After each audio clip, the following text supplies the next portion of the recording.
Assalamualaikum warahmatullahi wabarakatuh. Pada kesempatan kali ini, kami akan membahas tentang jenis penelitian etnografi dan survei. Kami beranggotakan Mutiara Bulan Muharram, Latif Pertiwi, dan Wahyu Nitasari Mahmudah. Di sini kami akan membahas tentang pengertian, karakteristik, contoh judul, kelebihan dan kekurangan, serta prosedur penelitian etnografi dan survei. Yang pertama, pengertian penelitian etnografi.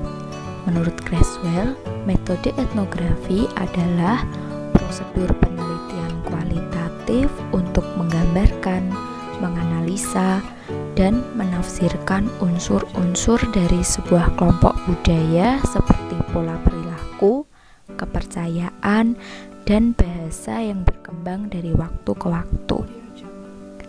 Menurut Scioto dan Zotic, penelitian etnografi adalah penelitian yang memfokuskan diri pada budaya dari sekelompok orang. Sedangkan menurut Bohacir, etnografi merupakan salah satu model penelitian yang lebih banyak terkait dengan antropologi, yang mempelajari peristiwa kultural, yang menyajikan pandangan hidup subjek yang menjadi objek penelitian. Jadi, etnografi adalah tulisan atau laporan tentang suatu suku bangsa yang ditulis oleh seorang antropolog atas hasil penelitian lapangan. Antropolog merupakan orang yang melakukan penelitian etnografi. Jadi, dapat disimpulkan bahwa penelitian etnografi merupakan penelitian yang mengkaji tentang kehidupan dan kebudayaan suatu masyarakat atau etnik. Misalnya tentang adat istiadat, kebiasaan, hukum, seni, religi, dan bahasa. Seorang antropolog akan melakukan observasi atau pengamatan di suatu kelompok masyarakat. Untuk melakukan penelitian ini, seorang antropolog membutuhkan waktu yang sangat lama. Nah, sebelum melakukan penelitian, antropolog akan melakukan pendekatan terhadap seorang atau sekelompok masyarakat tersebut untuk menghasilkan penelitian yang akurat. Tak jarang, seorang antropolog akan mendapatkan penolakan di dalam masyarakat.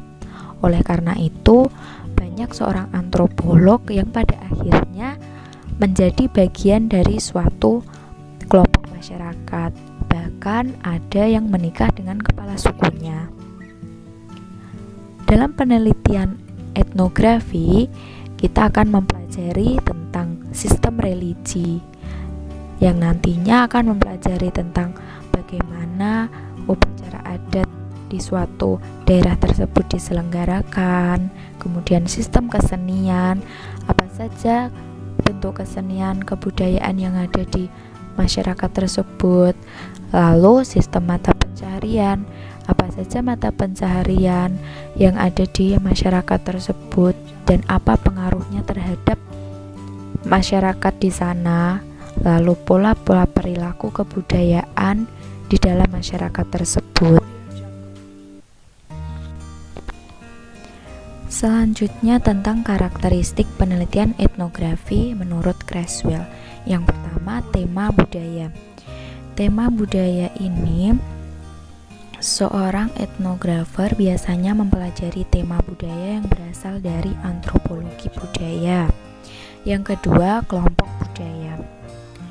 Kelompok budaya ini, etnografer mempelajari kelompok budaya di satu lokasi. Dalam mempelajari suatu kelompok, etnografer mengidentifikasi satu situs, misalnya ruang kelas SD. Kemudian mencari kelompok di dalamnya, misalnya kelompok membaca, dan mengumpulkan data tentang kelompok, misalnya mengamati saat kegiatan membaca. Yang ketiga, pola tingkah laku, keyakinan, dan bahasa. Etnografer mencari pola tingkah laku perilaku, keyakinan, dan bahasa dari suatu kelompok yang telah mengadopsi suatu budaya dari waktu ke waktu. Yang keempat, penelitian lapangan. Etnografer mengumpulkan data dengan menghabiskan waktu di tempat di mana mereka tinggal, bekerja, atau bermain. Yang kelima, deskripsi tema dan interpretasi. Peneliti etnografer mendeskripsikan dan menganalisis kelompok budaya dan membuat interpretasi tentang pola dari segala yang dilihat dan didengarkan. Yang keenam, konteks dan ranah.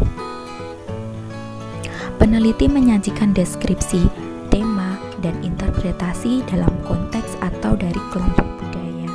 Konteks dalam etnografi adalah pengaturan situasi atau lingkungan yang mengelilingi kelompok atau budaya yang dipelajari.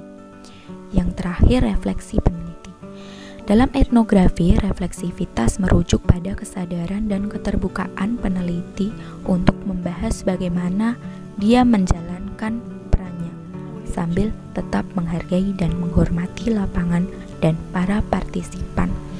Sedangkan menurut Marzali Amri, ada karakteristiknya, sifatnya yang menyeluruh dan terpadu, deskripsi yang kaya, dan analisis kualitatif dalam rangka mendapatkan cara pandang pemilik kebudayaan. Berikut beberapa contoh judul penelitian etnografi. Yang pertama, kajian etnografi tentang kondisi geografis pegunungan terhadap pola perilaku anak di Gunung Kidul. Yang kedua, kajian etnografi kebudayaan terhadap pemetaan risiko bencana kepesisiran di Kabupaten Gunung Kidul. Ada juga budaya penerapan pendidikan anti korupsi dengan karakter siswa. Yang terakhir, musik sebagai teman belajar, studi etnografi pendidikan di SD Muhammadiyah Terpadu. Kelebihan penelitian etnografi: yang pertama, menghasilkan pemahaman yang mendalam. Yang kedua, memperoleh data dari sumber utama. Yang ketiga, menghasilkan deskripsi yang spesifik dan rinci. Yang keempat, peneliti berinteraksi langsung di lapangan. Yang kelima, membantu kemampuan berinteraksi. Sedangkan kekurangan penelitian etnografi, yang pertama yaitu perspektif pengkajian kemungkinan dipengaruhi oleh kecenderungan budaya peneliti. Yang kedua, membutuhkan jangka waktu yang sangat panjang. Yang ketiga, pengaruh budaya yang diteliti dapat mempengaruhi psikologis si peneliti tersebut. Prosedur penelitian etnografi menurut James Burdey. Yang pertama, pemilihan suatu proyek etnografi. Di sini, antropolog akan memilih apa saja yang akan diteliti di suatu lapangan, seperti pemilihan sistem religi misalnya, atau mata pencariannya, atau keseniannya. Kemudian setelah menentukan pemilihan proyek, seorang antropolog akan mengajukan pertanyaan-pertanyaan etnografi. Kira-kira apa saja yang akan diteliti? Yang ketiga, pengumpulan data etnografi. Setelah pertanyaan-pertanyaan tadi muncul yang akan diteliti, kemudian pengumpulan data etnografi melalui pengamatan, wawancara. Yang keempat, pembuatan suatu perekaman etnografi. Perekaman ini yang akan nantinya diperoleh dari pengumpulan data saat penelitian di lapangan. Yang kelima, analisis data etnografi. Setelah semua data terkumpul dari lapangan, kemudian seorang antropolog akan menganalisis data tersebut. Yang keenam, yaitu yang terakhir, penulisan sebuah laporan penelitian etnografi. Selanjutnya, pengertian survei. Menurut peneliti dalam Irawan Soeharto, penelitian survei adalah penelitian yang mengambil sampel dari suatu populasi dan menggunakan kuesioner sebagai alat pengumpulan data pokok. Menurut Zygmunt, metode penelitian survei adalah satu bentuk teknik penelitian di mana informasi dikumpulkan dari sejumlah sampel berupa orang melalui pertanyaan-pertanyaan. Nah, pasti akan bingung apa itu penelitian survei. Nah, penelitian survei memiliki tujuan untuk mengetahui gambaran umum karakteristik dari populasi. Nah, penelitian survei itu digunakan untuk mengumpulkan informasi berbentuk opini dari sejumlah besar terhadap topik atau isu tertentu. Bisa dilihat, penelitian survei itu paling umum dilakukan pada penelitian yang berkaitan dengan penelitian ilmu-ilmu sosial atau humaniora yang berkaitan dengan manusia. Nah, setelah itu dengan kaitan-kaitan itu akan berbentuk suatu rumusan masalah atau masalah yang akan diteliti. Nah, pada permasalahan penelitian survei biasanya jumlah sampel yang akan diteliti itu 500 orang atau ke atas.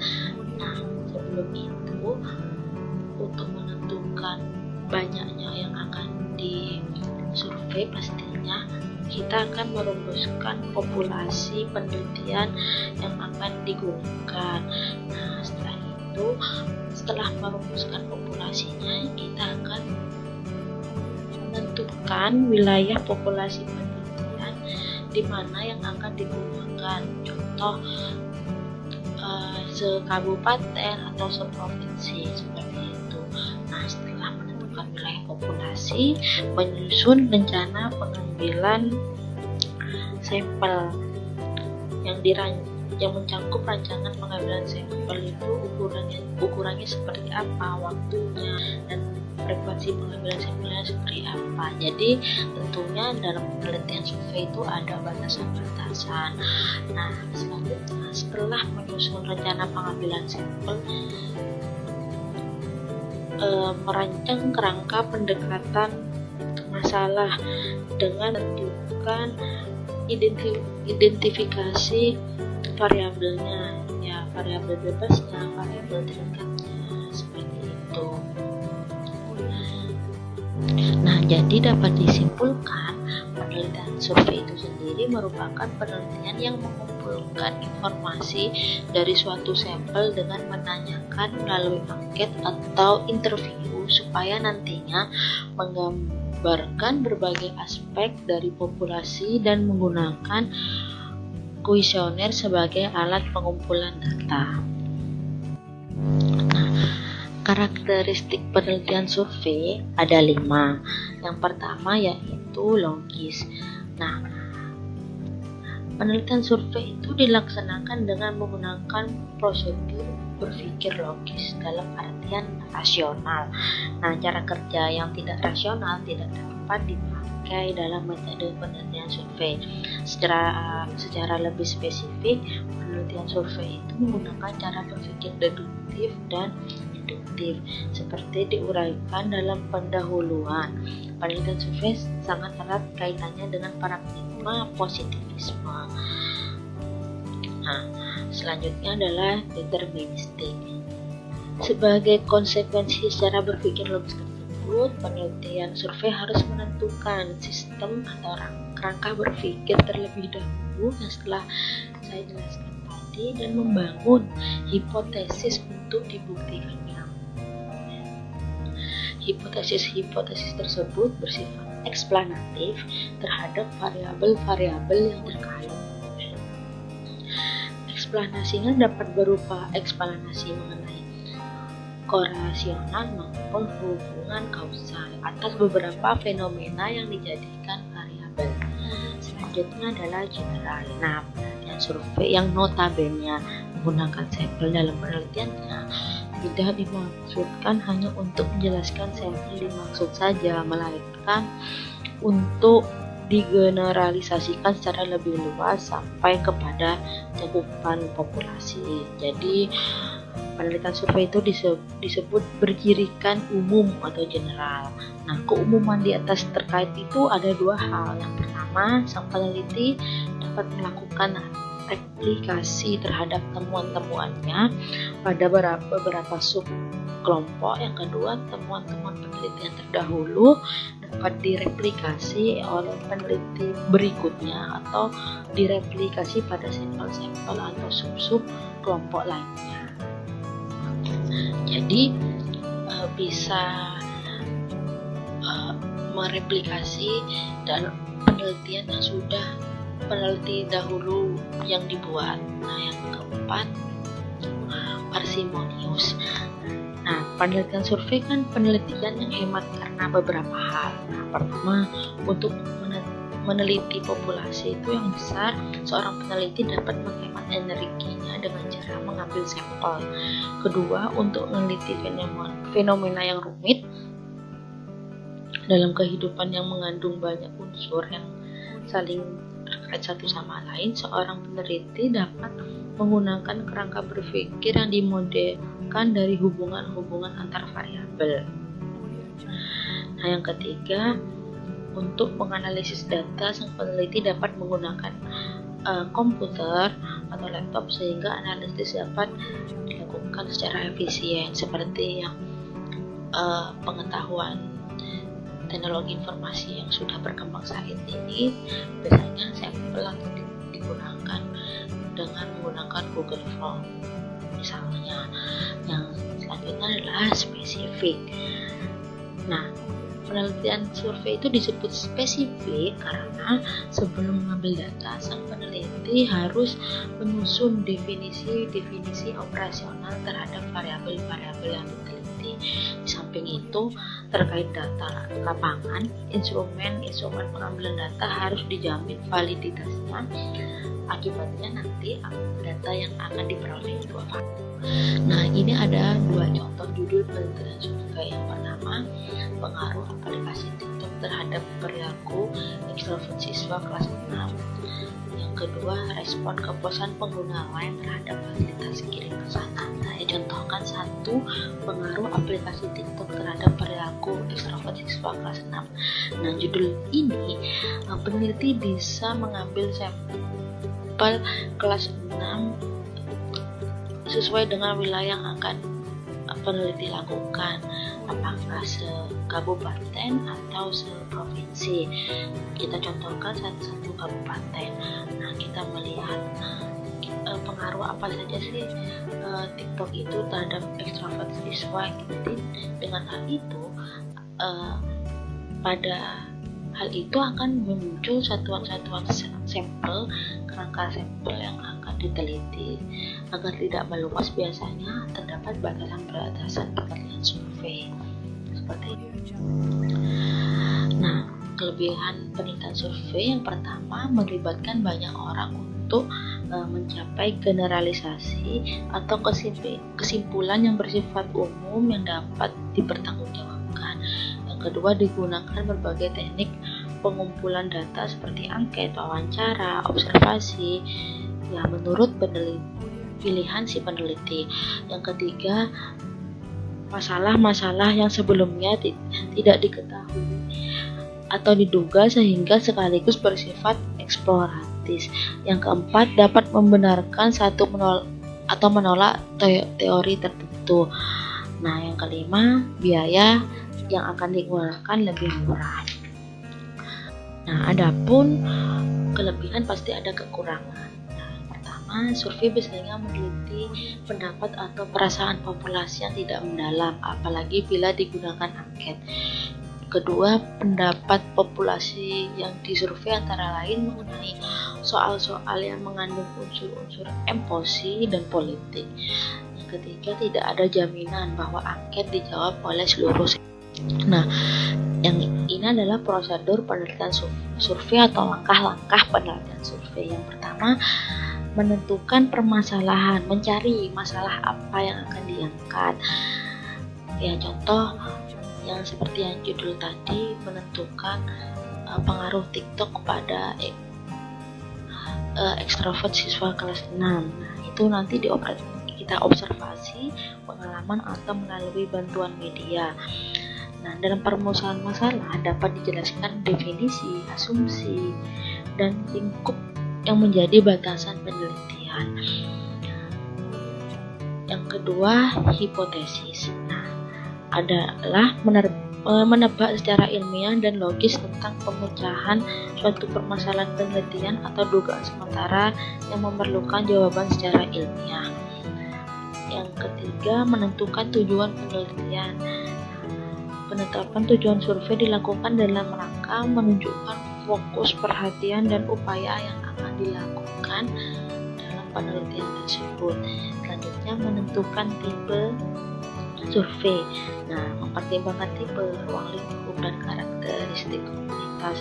Peneliti perlu memahami secara mendalam tentang tipe, ruang lingkup, dan karakteristik komunitas. Hal ini diperlukan sebagai pertimbangan peneliti dalam rangka mengatasi masalah yang menyangkut personil, keuangan, perlengkapan, akomodasi, dan sebagainya. Yang selanjutnya adalah sampel design. Nah, menyeleksi personil yang akan dilibatkan dalam kegiatan survei.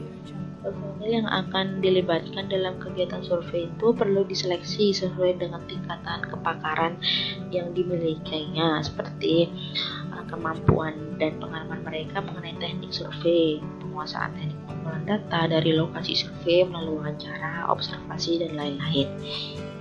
Selanjutnya, menentukan besarnya sampel. Nah, jumlah sampel yang sesuai dengan penelitian yang telah mencerminkan seluruh populasi. Jadi harus menentukan terlebih dahulu besar sampel yang akan digunakan. Nah, selanjutnya membuat pertanyaan yang memilih alat tes apa yang akan digunakan. Ya, alat tes itu sendiri itu kan ada 3 macam, ada kuesioner, skala, dan tes. Nah, selanjutnya menentukan bentuk data collection sesuai definisi konseptual alat penelitian. Nah, pengumpulan data dapat dilakukan dengan berbagai teknik. Kuesioner, wawancara terstruktur, tidak terstruktur, observasi, dan lain-lain. Nah, setelah memilih bentuk data collectionnya dan alat tes apa yang digunakan, jadi setelah itu memproses data dari perumusan masalah, hipotesis, dan data sampel, dan itu dikaitkan menjadi satu sehingga menghasilkan sebuah data. Nah, setelah menghasilkan data tersebut dianalisis, dikaji data dari hasil pemrosesan sebelumnya. Nah, setelah diproses, jadi nanti akan membuahkan hasil, menarik kesimpulan dari penelitian yang telah dilakukan dan menjawab hipotesis yang telah dibuat tadi. Jadi melihat apakah penelitian itu valid. Jadi sekian dari presentasi kelompok kami. Kurang lebihnya mohon maaf. Assalamualaikum warahmatullahi wabarakatuh.